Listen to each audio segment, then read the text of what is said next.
Hola, soy Jorge Cepeda Patterson y les comparto la columna publicada en Sin embargo, que titulo El ejército sí, pero... El ejército sí porque son buenos o el ejército no porque son malos es un debate insuficiente. Me parece que sí hay motivos que obligan a recurrir a los militares, pero también hay razones para establecer límites y precauciones. Hace rato dejamos atrás la situación de todo o nada, para empezar desde que Calderón los convirtió en fuerzas de ocupación en varios territorios. Sin embargo, buena parte de la discusión se sigue dando en términos absolutos, binarios, tanto del lado oficialista como de sus adversarios. Y el debate tendría que ser otro. En la explicación que el presidente ha hecho para recurrir a los militares, a mi juicio se han colado buenos y malos argumentos, pero también de parte de sus críticos. Tiene razón López Obrador cuando afirma que la situación de inseguridad es tal que resulta absurdo tener a 300,000 elementos armados sin utilizar frente a un problema que ha devastado a regiones completas. La capacidad de fuego del crimen organizado superó hace rato a la de las policías federales y estatales a lo largo de todo el territorio. No hay patrullas municipales o estatales capaces de enfrentar a un contingente de 30 camionetas, a un centenar de sicarios con armas automáticas y bazucas.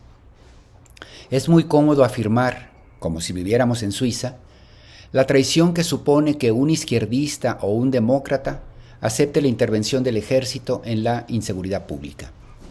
Más bien creo que es inhumano e irresponsable pedirle paciencia a tantos habitantes sujetos a la violencia, obligados a abandonar sus pueblos y a perder sus tierras o a sus hijos ante la impunidad de las bandas. Y si bien es cierto que en un mundo ideal la respuesta sería la formación de policías profesionales y honrados, es un proceso que tomaría varios años en el mejor de los casos. No es casual que los gobernadores y los habitantes de las zonas más bravas soliciten la presencia de militares y de la Guardia Nacional. Es fácil criticarlo desde las zonas residenciales de la Ciudad de México. Y algo tendría que decirnos el hecho de que Calderón, Peña Nieto y López Obrador, pertenecientes a 3 partidos distintos, hayan coincidido en lo mismo, recurrir a los militares. Lo que tienen en común ellos, a diferencia de lo que solo opinamos, es que estos 3 presidentes, al igual que los gobernadores, son responsables de hacer algo frente al problema. Pero dejar de satanizar al ejército no significa que tengamos que beatificarlo. Si debemos recurrir a un poderoso antibiótico, no podemos ignorar los daños colaterales y mucho menos asumir que resuelve el problema de fondo. Sí me cuesta entender la defensa a ultranza que el presidente está haciendo de los militares, en este caso, el fuerte antibiótico.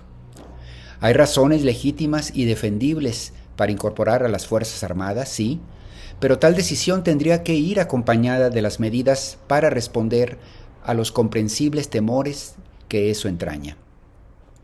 Preocupa que, ante las evidencias de que el secretario de la Defensa y sus familiares viajan de manera ostentosa con posible cargo al erario, López Obrador haya respondido que Loret de Mola también gasta de manera suntuosa. O que frente a la exhibición del probable espionaje que hace el ejército en contra de defensores de derechos humanos, el presidente descalifique a quien mostró esos hechos y anuncie la necesidad de reservar 5 años toda información relativa a las Fuerzas Armadas. En realidad pienso que tendríamos que ir en la dirección opuesta, es decir, establecer prácticas de rendición de cuentas, de transparencia, de respeto a los derechos humanos por parte de los generales. El tema en disputa en este momento es la adscripción de la Guardia Nacional en la Secretaría de Seguridad Pública o en la Secretaría de la Defensa.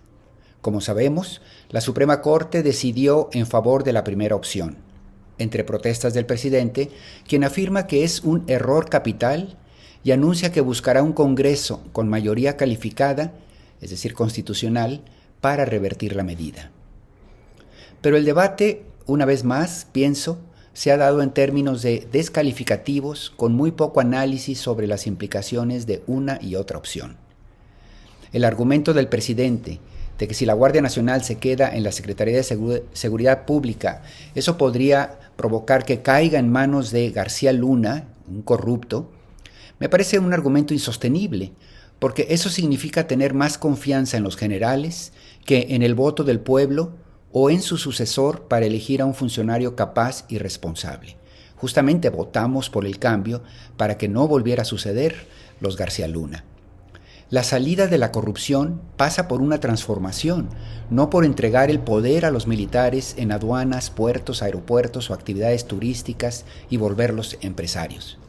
Porque bajo esa lógica, en algún momento habría que pedirles que controlen Hacienda o el SAT para impedir que los Videgaray o los Pedro Aspe hagan de las suyas. Mucho más interesante es el argumento del analista Juan Pablo Morales Garza, quien sugiere que el paso de la Guardia Nacional a la Sedena podría ser el principio de una especie de desmilitarización de las Fuerzas Armadas.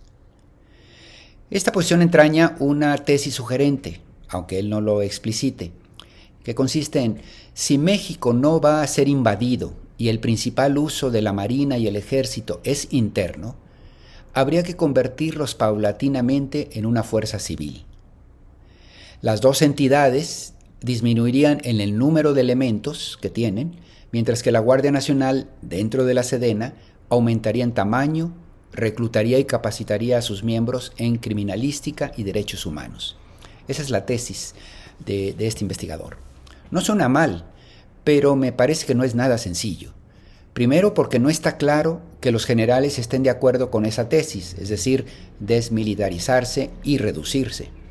Segundo, si la Guardia Nacional pasa a la Sedena, la lógica lleva a pensar que la formación de los nuevos cuadros tendería más a ser castrense y no precisamente en técnicas detectivescas, que no es el fuerte de los militares. Me parece que si alguna posibilidad cabe de que la Guardia Nacional sea realmente civil, es más probable que se consiga en la Secretaría de Seguridad Pública, es decir, en una oficina civil. Tercero, creer que la SCP sería encargada del diseño de la estrategia de seguridad, mientras que la Sedena solo sería operativa, es asumir una docilidad de los generales que no existe. Cuarto, asumir que la Sedena y las Fuerzas Armadas no son lo mismo es correcto, pero solo en teoría. En la práctica no hay civiles en ese ministerio. Es cierto que el secretario de la Sedena es elegido por el presidente, sí, pero a partir de la lista de generales encumbrados por ellos mismos, algo que no sucede en ninguna otra secretaría. Por lo pronto, el presidente nos pide confiar en los militares y apoyar su creciente protagonismo sin darnos los argumentos para construir esa confianza. Es difícil compartir esta convicción de manera incondicional. Del otro lado, rechazar la participación de las Fuerzas Armadas de manera categórica, como hacen algunos de los críticos, no solo es irresponsable ante muchos mexicanos flagelados por la violencia, equivale también a negar una realidad vigente ya desde hace 15 años. Por ahora, toca fortalecer y profesionalizar en términos policíacos a la Guardia Nacional y convertirla en una verdadera fuerza civil con la apreciable ayuda de los militares.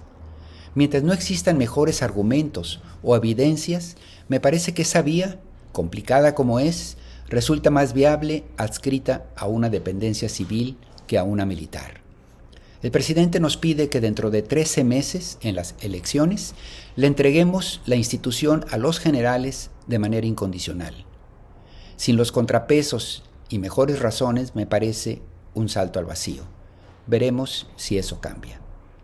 Muchas gracias.